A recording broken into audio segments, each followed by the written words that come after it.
Good morning. This is Charles Sine, CEO of Anti-Fragility Clinic Health. We have a clinic here in Anaheim and also in Ho Chi Minh City. So we welcome all our viewers from different parts of the world who are watching today. Thank you for joining us on another day where we are in the lockdown, social distancing, and managing the challenging issues of the coronavirus pandemic. So before we continue, let me just look at where the numbers are, and I hope that people are using these charts properly. The US is now at the top with total confirmed, but you know that we have challenges with counting. It's actually based on testing. So the counts are really not that important. The important is how many people are actually sick and how many people have been admitted and just the policies that we're building around that. So I think it's very interesting that we look at that, and specifically, let's look at the US and look at the United States numbers. So overall, we have 7,826 deaths. We have 9,853 who are recovered. Overall, we have 290,606 that have been identified, right? And we know where the hot spots are. Sorry, my graphs is not stable. But so I wanted to just give you that heads up. So I think that's important that we have context about the number. The number is people who've been tested, and typically it's people who are showing signs and then they go get tested. As you know, the president yesterday was talking about and the CDC about people who are healthy carriers. They're not aware that they have it and they could spread it, and that's why there is an overall instruction and guidance that everyone uses the face masks, especially when you're going out.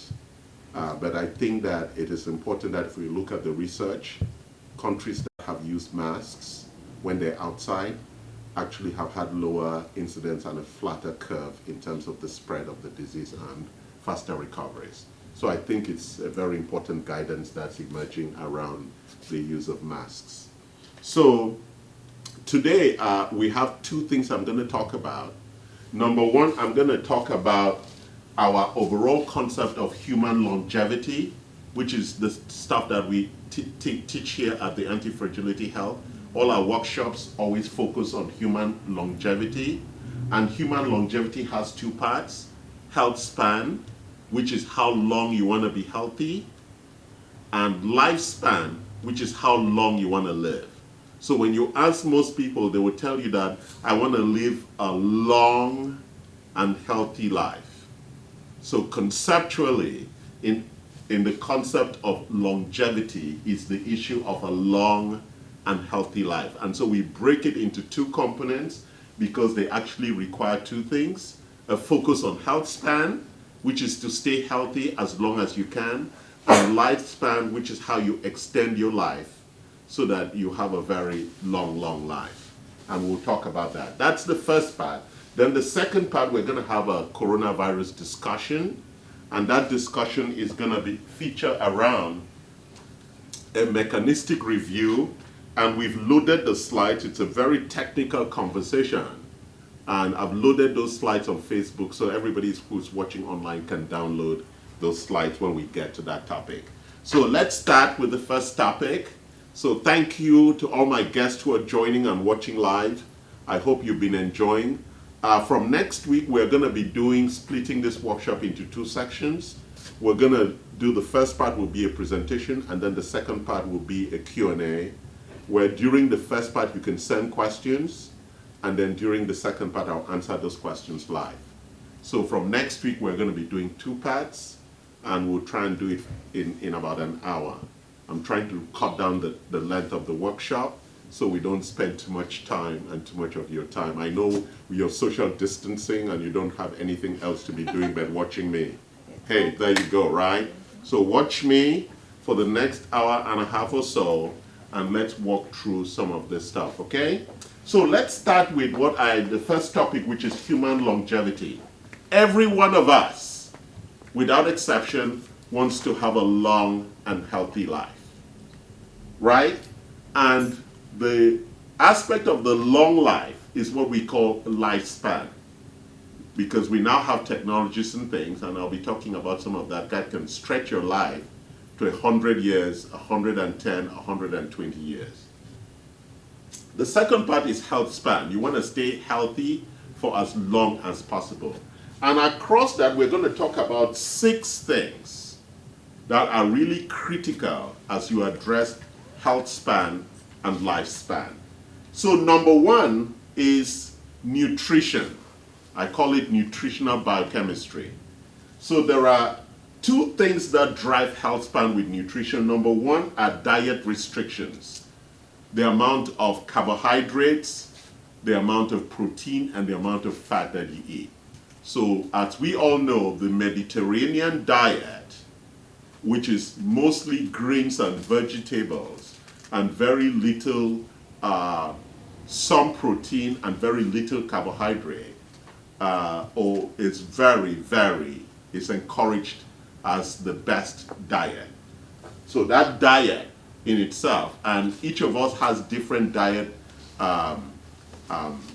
what would I say, favorites or things that we prefer, but it is important that it is structured around the Mediterranean diet, which is really the optimal diet for a sedentary population, people who don't work in a farm all day.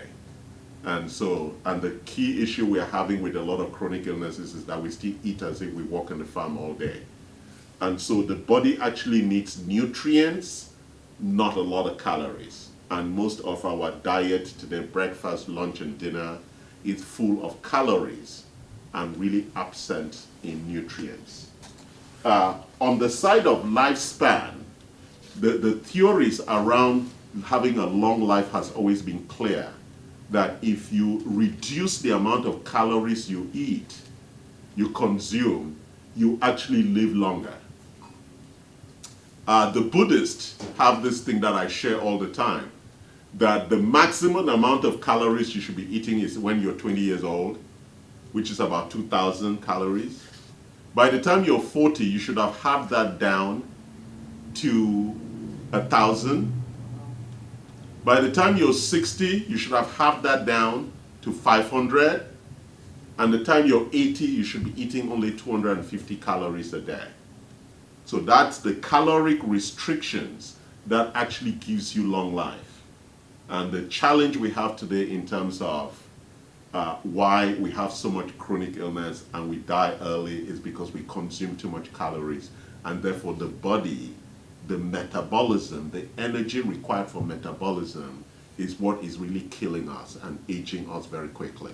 So it's very important that we understand the issue of calorie restriction. It's not just about keeping you healthy, it's also giving you a longer life, because the body doesn't need to do so much work digesting and metabolizing a lot of complex carbohydrates.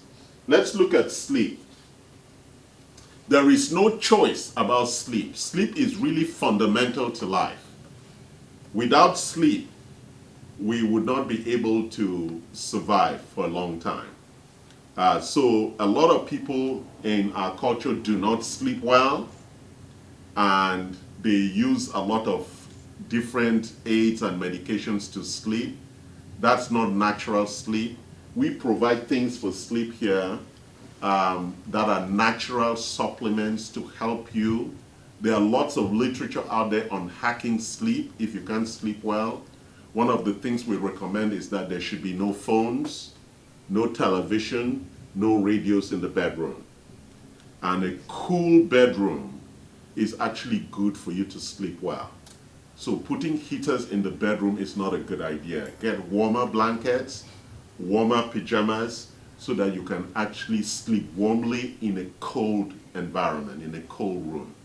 I also have an air filter in my bedroom, which ensures that the air I breathe for 8 to 9 hours that I'm in the bedroom is actually very good purified air.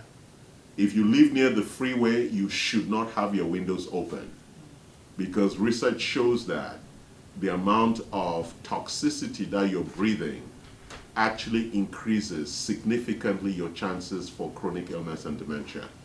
And so it's very important that, we'll talk about toxicity later on, it's very important that sleep and the environment that you sleep in, as you see on the board, the length, it's 8 hours on average, 30 minutes give and take. The intensity is very important. We all have tracking things now to track our sleep as we track our steps. It is important that you track your sleep so you find out how many times you're waking up at night, how deep your sleep is, and how often you are awake or you are in deep sleep. And that frequency, we can then work with that to try and put you in a much deeper sleep and make sure you stay in that deep sleep for a longer period. In terms of lifespan, frequency is a very important thing. So for example, now that we have half days on Monday, on Friday, Saturday and Sunday, I take a nap. I take about a 2-hour nap, because naps are actually very good for your health. So it's important that when you have the time, you take a nap and you still sleep your 8 hours. It's actually good for the body. Why? Sleep is like the time when the body cleanses. The janitors go to work and clean the body. It is good because the body goes into a very low metabolic state, which increases lifespan. And also that is when the memory issues are resolved and the clocks are reset. That's why when you wake up in the morning or you wake up from sleep, you actually feel good. You feel refreshed. That feeling of being refreshed is a feeling, it's something that comes out of sleep. Let's talk about exercise. Very critical that we move daily, especially with social distancing. You need to exercise.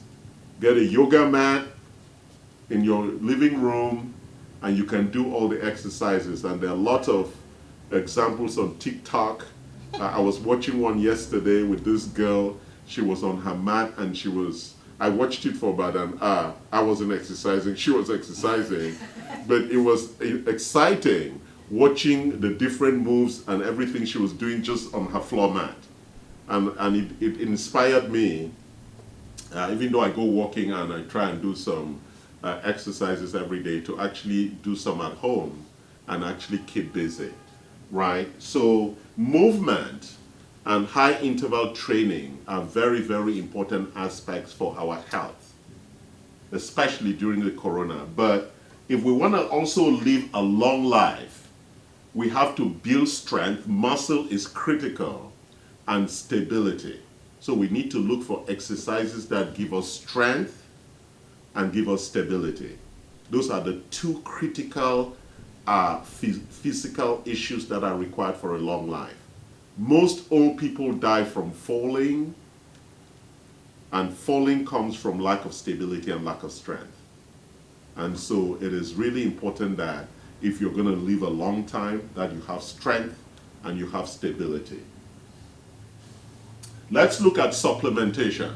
Supplementation is critical because I know a lot of people tell me I eat well. Well, the food is planted on soil that is depleted of minerals. The meat that we eat is the wrong kind of things to eat. You should be eating organ meat. That is where all the minerals and vitamins are stored in animals. And most of the plants we eat, the earth it is growing on, is not earth that has been rotated and has all the minerals that is required. Therefore, and how do we know this? Because I and Jackie were doing feedback to some of our patients in Maryland yesterday, and we were looking at their Vibrant America, which is the intracellular blood test, and the Boston we were looking at the external blood tests, and it can tell us where their mineral and vitamin levels are. And so even though people eat well, when we look at those internal biomarkers, we get a different feel. So it is important.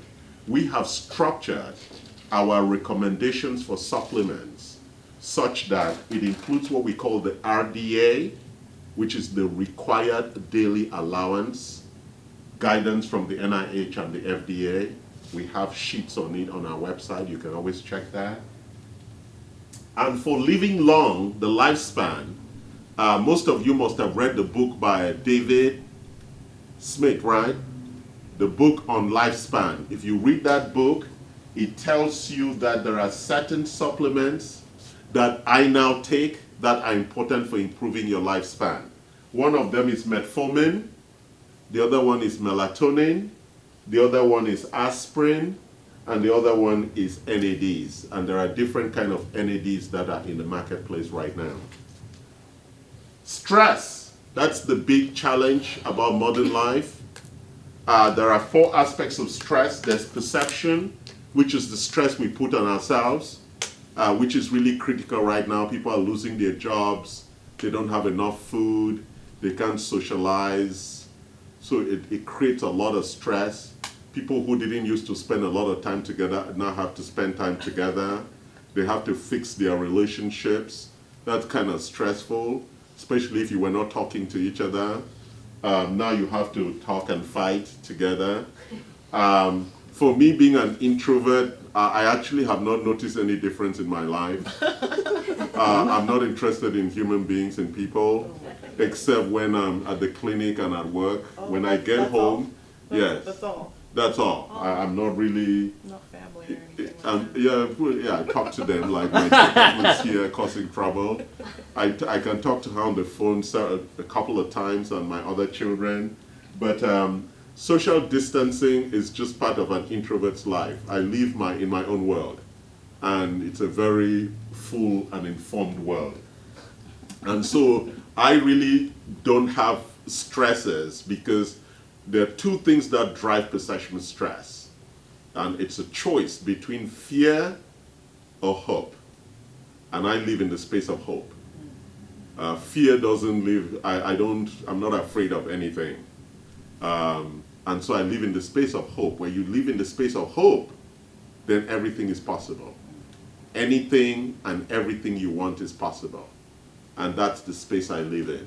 So I'm not actually stressed, because if I lost everything today, I'll go back to working at 7-Eleven as I did in England when I was doing my master's degrees.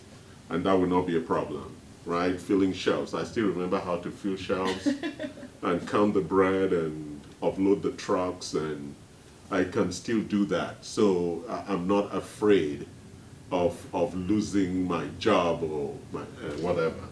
But there are 3 other things that drive stress that I do a lot of work on. Inflammation is the big one, and that's really the gut. And so we have lots of supplements I'll talk about later that address inflammation. Inflammation is also something to manage as part of coronavirus. We're going to talk about it in the technical notes. Then there's sleep. I already talked about sleep. And then there's the glycemic dysregulation, which is the sugar, the management of sugar, our blood sugar. And I addressed that with the metformin issue. Metformin is the prescription that really manages your blood sugar, because sugar in the blood is one of the big challenges about chronic illness and aging. And so sugar is something that you should abandon completely. Nobody needs sugar. And so mostly also, except you're young, you don't need any of the very sweet fruits, because most of us suffer from this glycemic dysregulation, which is really a sugar imbalance issue with regard to our metabolism. The stress issue applies the same. Toxicity, which is the big one. We live in a very toxic environment. Most of the creams, soaps, water, food is toxic, and therefore we have processes for detoxing daily and every 3 months so that you can remove all those chemicals from your body. Jackie and I were reviewing doctors' data for some of our patients yesterday, and we were going through the toxic metals, which are the heavy metals, to actually look at how much people carry that. And it's actually a urine test that is a toxicity test, and it's a very important test, because the more toxicity you have, the more your immune system is lowered and therefore not ready for fight. So if you don't know these things, or your doctor hasn't told you about them, then you're out there going into battle not knowing your ammunition, right? Are you going to win this fight or not? If you are going into a fight where you have to win, you have to know the ammunition that you have. And so these are all the things that you need to know you have. I remember when my children used to play with Pokemon, right? They could get powers from different places before they go into battle. And if you didn't have certain powers, you were not going to win the fight. And so this is the powers that the Creator has given us. So you need to leverage it to make sure that your immune system is primed for the battle. So that's the conversation around health span and lifespan.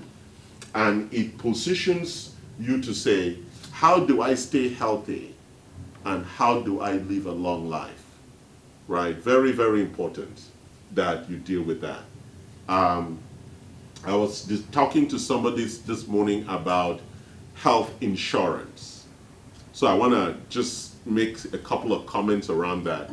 My advice to most of my patients is that after you've worked with us for 2 years, you do not need health insurance. You need catastrophic insurance in case you have an accident. You need life insurance to cover benefits, and potentially if your health was already compromised so that you can have support if you're in long-term care. That's all you need. The money you spend on health insurance, you should spend on taking care of yourself, on building these assets.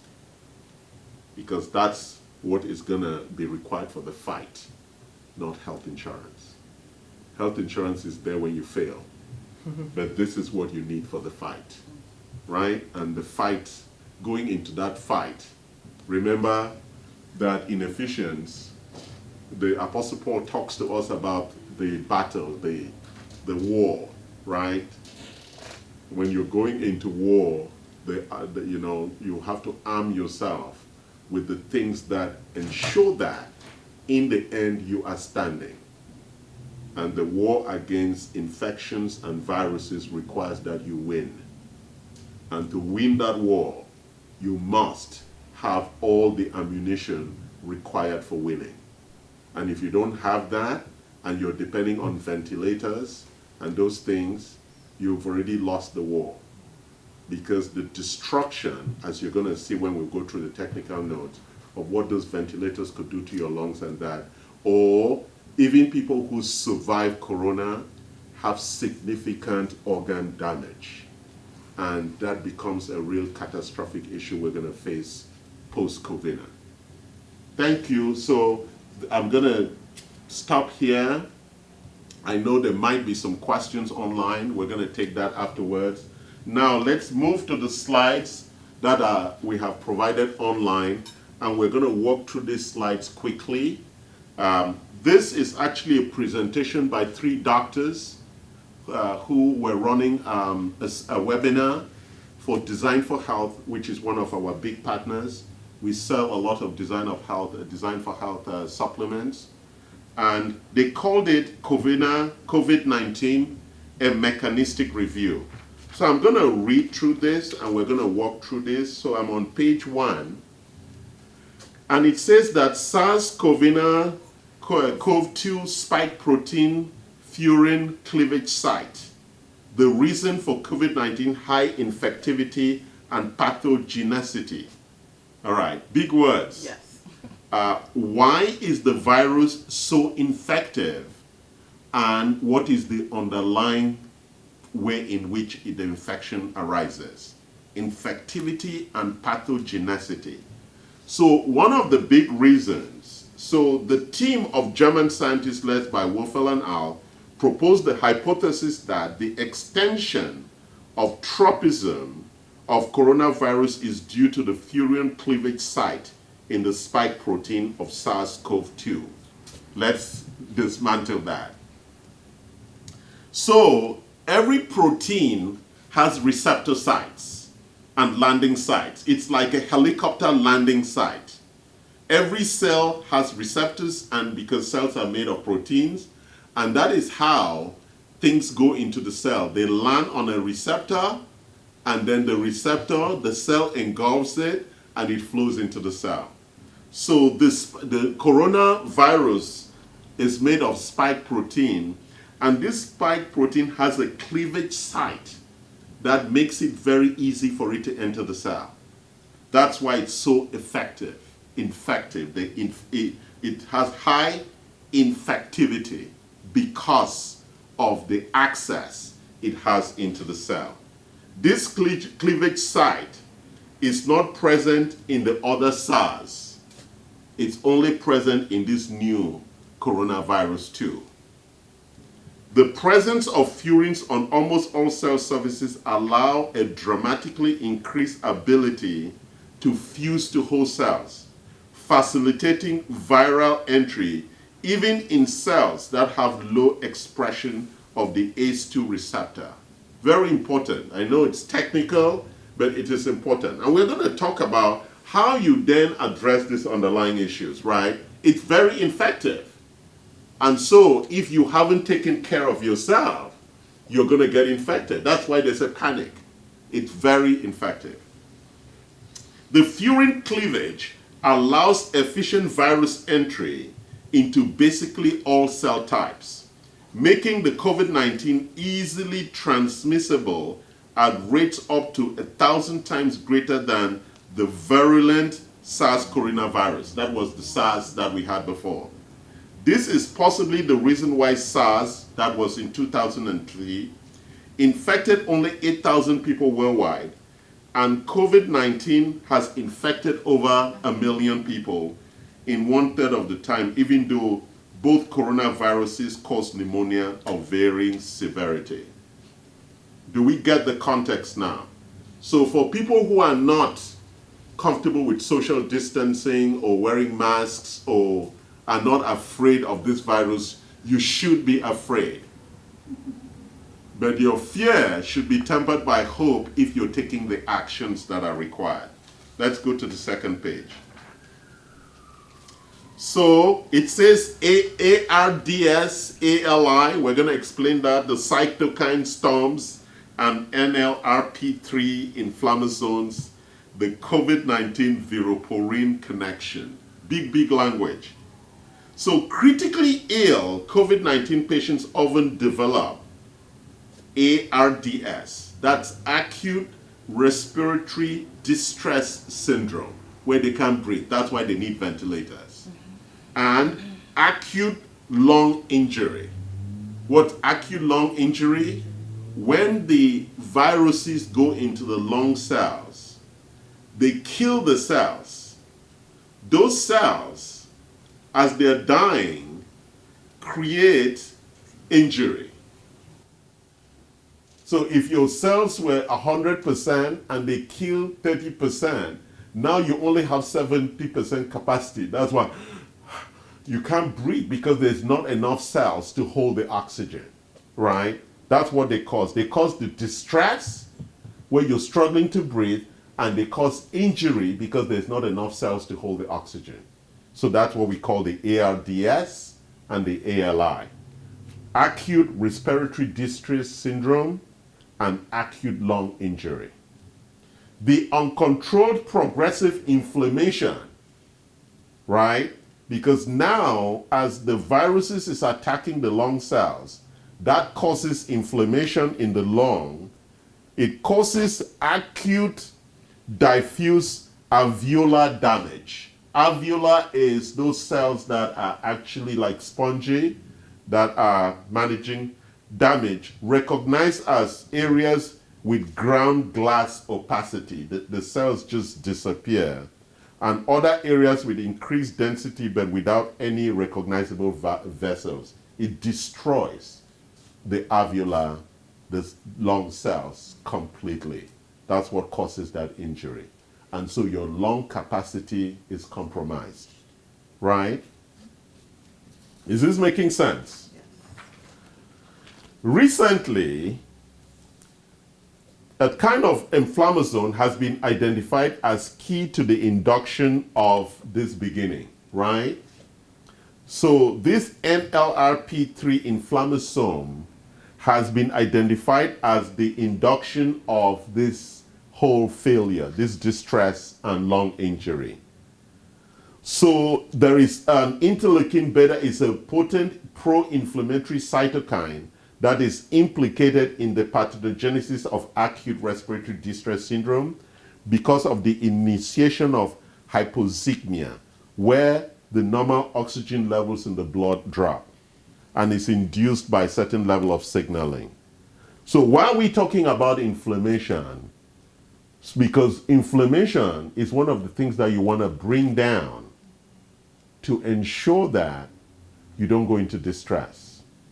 It's very important, guys. It's technical, I know, but we have to go through it. So viroporins are ion channel proteins encoded by the viruses. And a virus lacking both E would not be viable.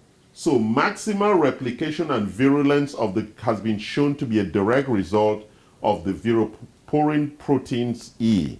This means that how quickly a virus replicates, the infectiousness and damage it can cause is totally dependent on the functionality of its viroporins. That's why for some people, very quickly, the sickness escalate, and for some people. So let's talk about how viroporins work. The coronavirus encode viroporin proteins to activate inflammasomes in order to facilitate viral dissemination. So it causes this inflammation so it can spread really quickly in your lungs or whichever part of the organ it and so a recent discovery of the viroporin further deepens our understanding of why the SARS can exert so much damage when infecting the host. Right? Deep stuff here. So like E proteins, and we're going to talk about some of the things that we're going to use to address and slow down or completely eradicate its ability to infect the host so quickly. So let's look at, so number one, we want to look at the fatality rate by age. If you're above 80 years old, it's almost 15% if you get infected. If you're 0 to 9 years old, we have no fatalities. Then it starts increasing, 10 to 19, 2%, 20 to 29, 2%. Karen is like, oh, I just missed that group. Yeah. 30 to 39 is also 2%. 40 to 49 is 0.4%. 50 to 59 is 1.3%. 60 to 69 is 3.6%, and then that's the range where I am. And 70 to 79 is 8.0, and then it gets to above 80 being 14.8. It jumps, doubles significantly. Why? That's the next slide. We think that melatonin is the big issue. Because if we look at this graph that I have, melatonin peaks in childhood, and we're going to talk about it, and as melatonin declines as we grow older. So melatonin is the reason why children under age of 9 seldom exhibit severe symptoms. In fact, children may exhibit mild or even no symptoms at all, even though they have been infected by SARS-CoV-2. How significant is the difference in melatonin production between children and adults and elderly? Compared to healthy adult seniors, a young child can easily have 10 times the amount of peak melatonin levels. But even then, the actual physiological concentration is extremely low. How much is 1 picogram exactly, right? Melatonin is a potent inhibitor of the inflammasomes, which is what the virus uses to spread. And so one of the big recommendations we're making is that people should take melatonin. Really? Yes. But melatonin makes you sleep. Well, you take it. I take it at night. Interesting. Yeah. So sleep is an aid. yeah. So it's a good aid. First of all, it's also going to reduce your stress because you're going to sleep better. Yeah. So we are recommending 3 milligrams or more. Wow. I'm taking 3 milligrams. So it actually makes you fall asleep and sleep deeper. And it also has this aspect of actually reducing the NLRP3 inflammasomes, which the virus is using as a trigger to spread and to attack, to increase its pathogenicity. Is that making sense, guys? So, animal models of sepsis showed melatonin's ability to maintain mitochondrial homeostasis, reduce reactive oxygen species, and lower production of pro-inflammatory cytokines. I know I'm using a lot of big language, but it's your body, you need to understand it. So rather than be afraid, have knowledge, right?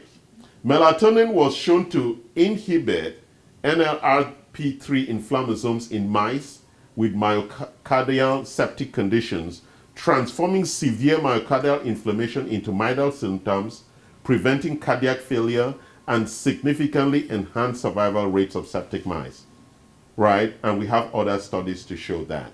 So we are recommending melatonin, right, as something that you should be taking during this time to help with that. We're also recommending something else for inflammation.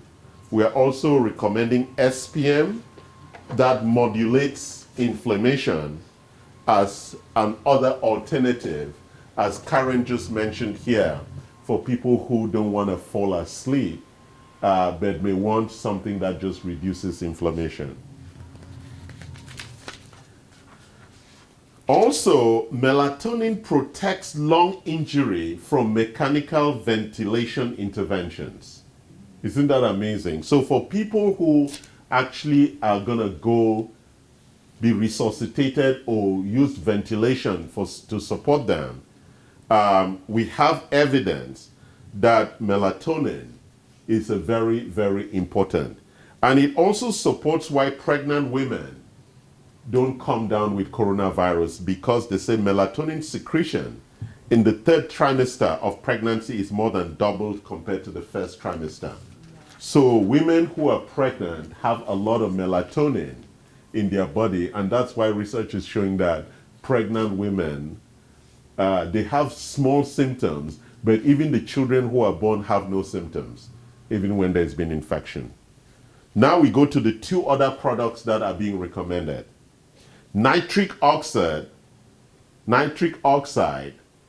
ascorbic acid. So I'm going to ask our viewers, who know what ascorbic acid is? It was taught to you in high school.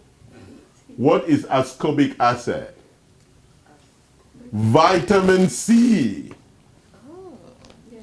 Ascorbic acid, vitamin C, and nitric oxide. So listen, this is really important. Nitric oxide and ascorbic acid inhibits NLRP3 inflammasomes. Again, we go back to that inflammation. Nitric oxide produced in the nasal passages is possibly part of the defense system against bacterial and viral infections. Newborns have been found to have an extremely high level of nitric oxide in their barely developed paranasal sinuses. The level of nitric oxide in nasal passages of infants match those found in adults. I take nitric oxide every day. What's nitric oxide? We're going to show you nitric oxide. Where is it? Can you get me the NOx? It's not here. What's the best way to take vitamin C? Is emergency good, or? What is emergency? You've never seen those emergency packets? You should only buy from me because I cannot speak to the nonsense that you may be buying. So that's the NOx synergy. Selling point. Gotcha. Yeah, because what if those could have been made in Nigeria, which would mean the quality was very high. Yeah. They were made here in the US. Well, I cannot speak to. Or China. Yeah, well, I have lots of friends in China. I'm not going to speak to the ones that you buy for what, $2? Yeah. Because if you buy cheap, then you get cheap outcomes.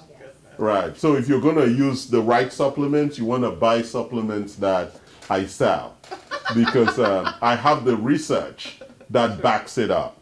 And we have two very good ones. We have the chewable, which is actually 90 tablets for $23, right? Should take about 2 a day. And it has an orange taste. It's really very good. And the whole family can take them. Yes, everybody loves this. Yes. And for people who make smoothies, you can put the powder in the smoothie. So we have the powder vitamin C, which you can put in the smoothie so that you meet your vitamin C requirements. We also have the nitrogen oxide synergy as a powder. I also have the tablet ones.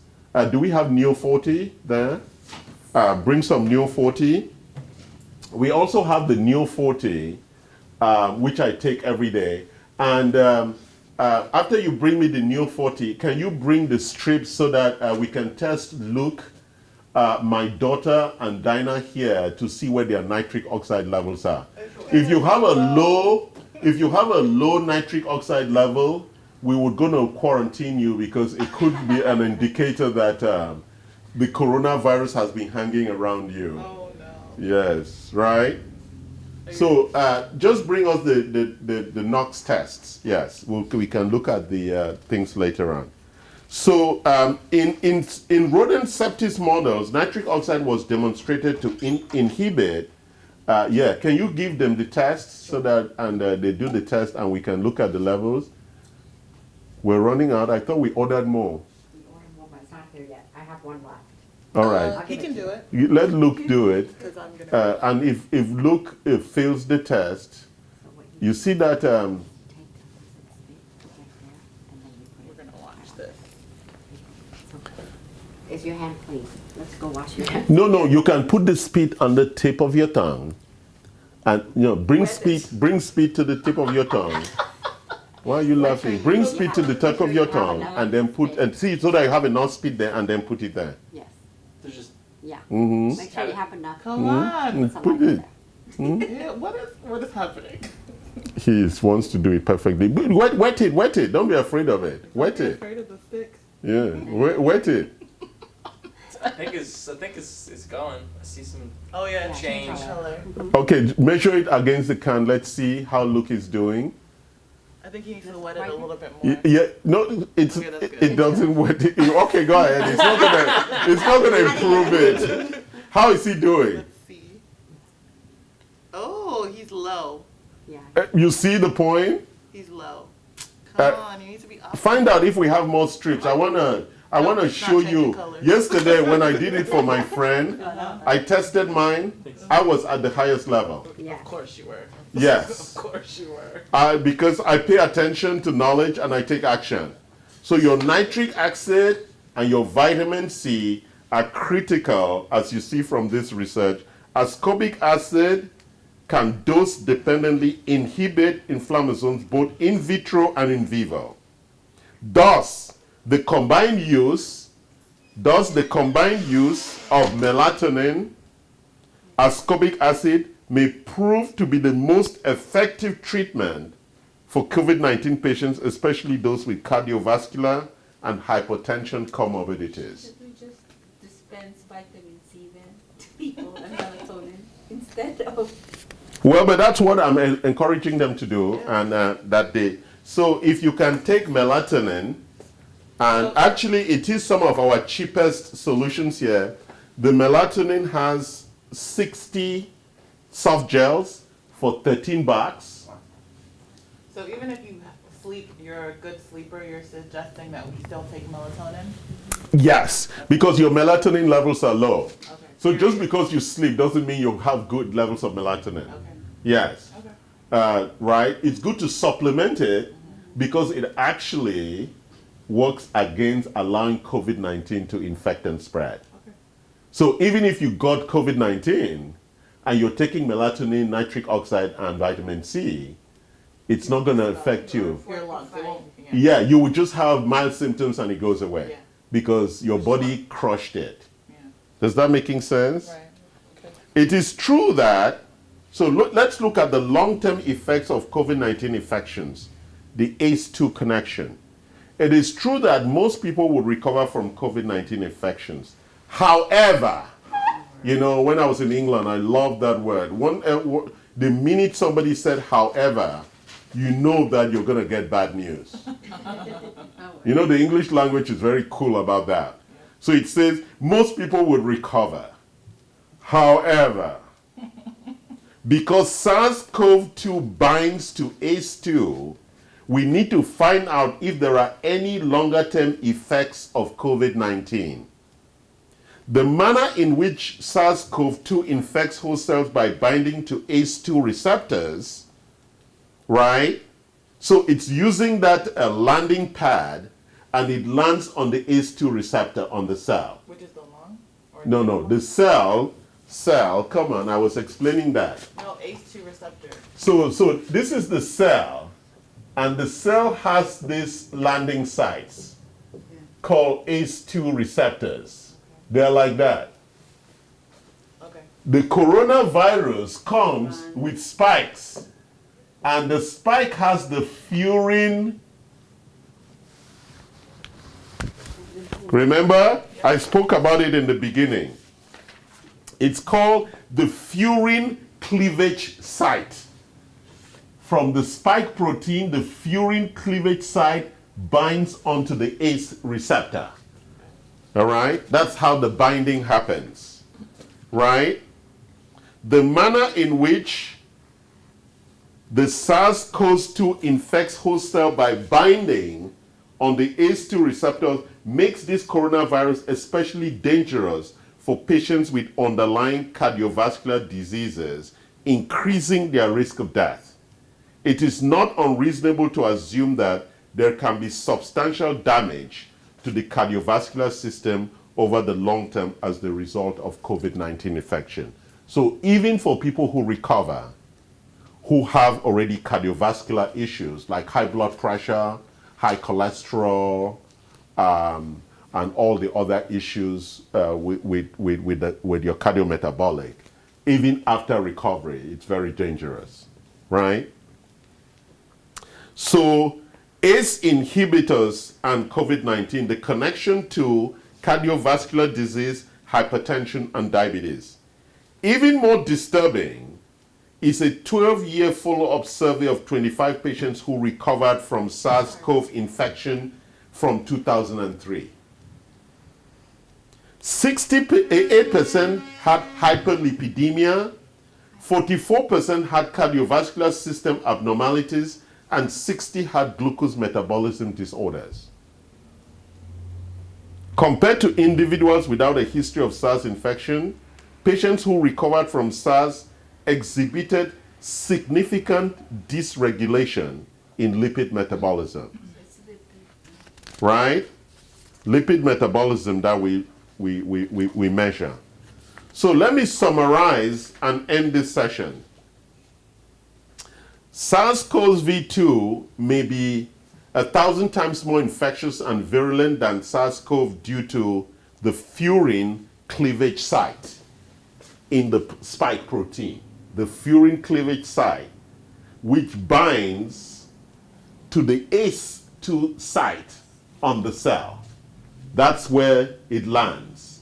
The spike protein has the furin cleavage site that lands on the ACE2 site on the cellular level, which basically allows this to be activated anywhere in host tissues and organs because of that furin cleavage. So every cell in our body has ACE2. So it means that with that furin, it can land anywhere.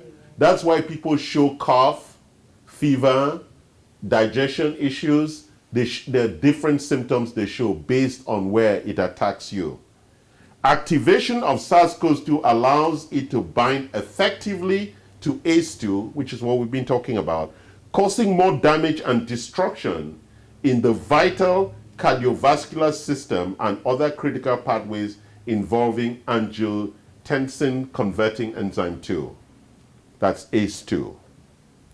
One important aspect that has not been elucidated is the importance of ACE2 in the progression of the ARDS. That's the syndrome. Melatonin, nitric oxide, vitamin C are all inextricably intertwined and deeply involved with ACE2.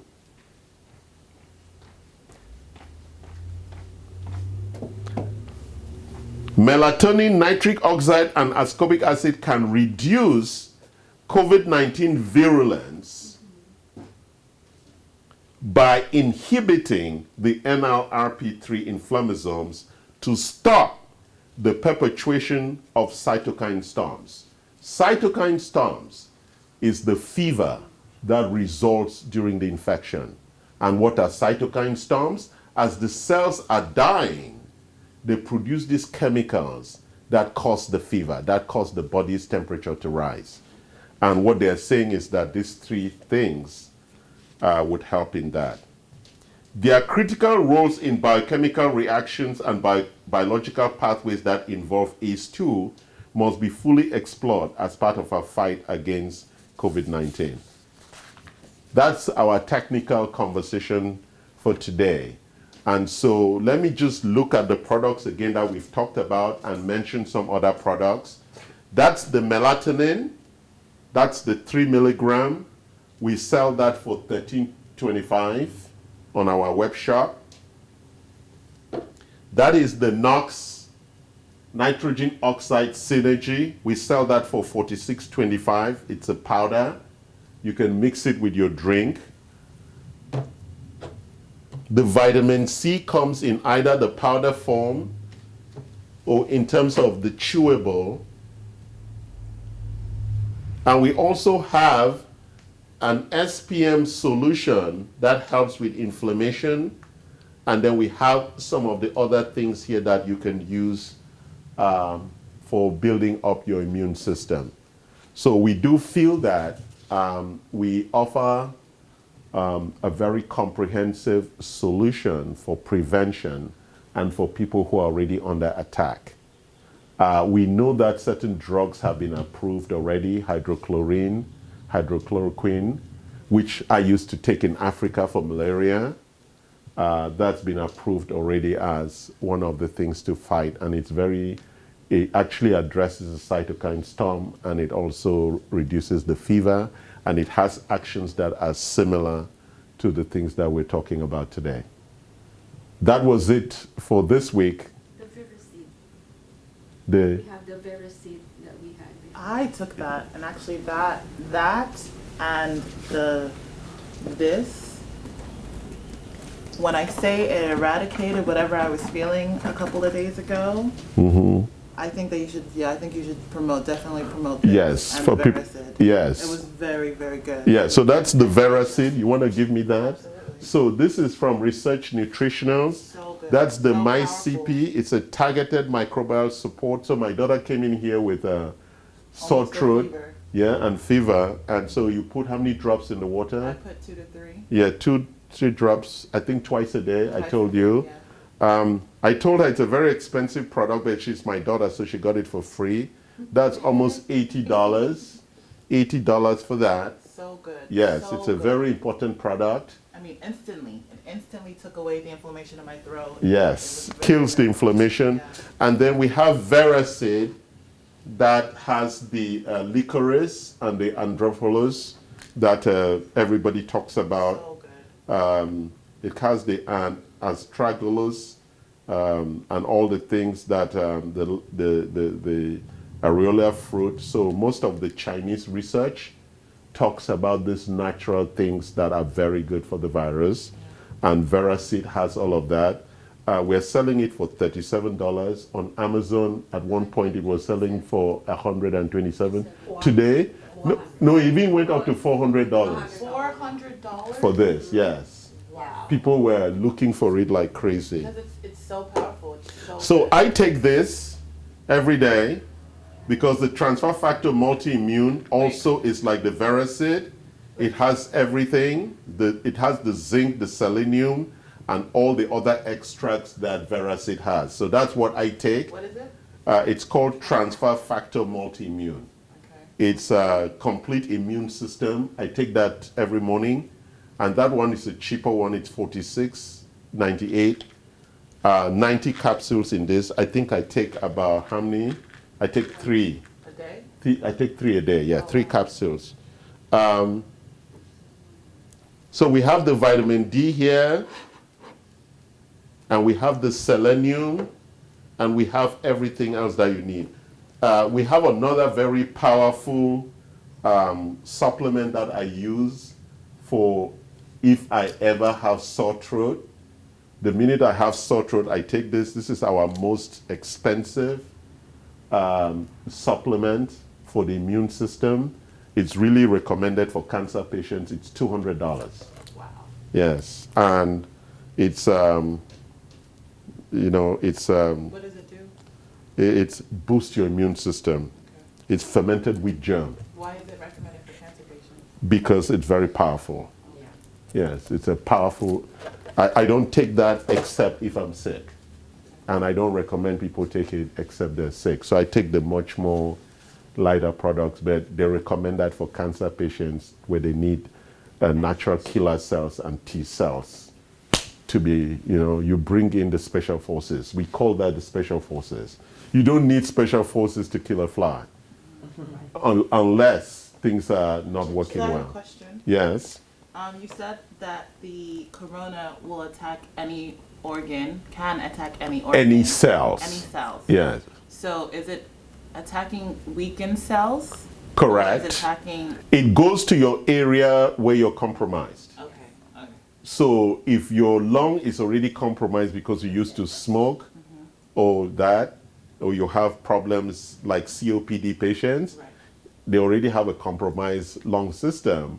So that's where it goes. If your kidney or your GI tract is compromised, that's where it goes. Okay. So it is everywhere, but it compromises the places where there's a lot of weakness already. So, it only, quote unquote, kills people who have weakened lungs, specifically. No, it kills people who are weak, who have weak immune systems. Okay. And what causes, you see, that's where you need to start. Yes. Who have weak immune systems. Why do they have weak immune systems? Because their immune system is already under distress. Okay. It's fighting. Like when we were fighting the war in Iraq and Afghanistan, if we started a third war, we will be exhausted. We don't have the troops. Okay. So that's what's happening. If the immune system is already fighting a lot of wars, it doesn't have troops to send. Right, which is what also happens during cancer. Someone asked a question saying, and so the corona can't affect your, I think he said, in your stomach, it's not so effective? No, it is. If you have a compromised gut already, people who have gut problems already, it will. That's why sometimes it starts like diarrhea or dysentery rather than a cough. That's why it's difficult for doctors in the first 9 days to determine if you have it or you don't have it, because it depends on your architectural and the compromising issues within your framework already. Yeah, so it's very difficult to detect because the cells are multiplying inside of you, but they're finding where the weakness is, and that's where they then compromise you initially. Wall, they breach the weak wall. Yeah, they breach the weak walls, and then, so not everybody dies from ARDS and ALI, but that's how most of the people die. Okay. From the lung, your lung is compromised and you have respiratory distress. Yes, okay? He said that makes sense. Cool. Thank you for confirming I make sense. I'm speaking from a place of knowledge. Oh, goodness. Right? Thank you for all of you listening, and enjoy. Have a good Saturday. Social distancing with your mask. Enjoy. Thank you.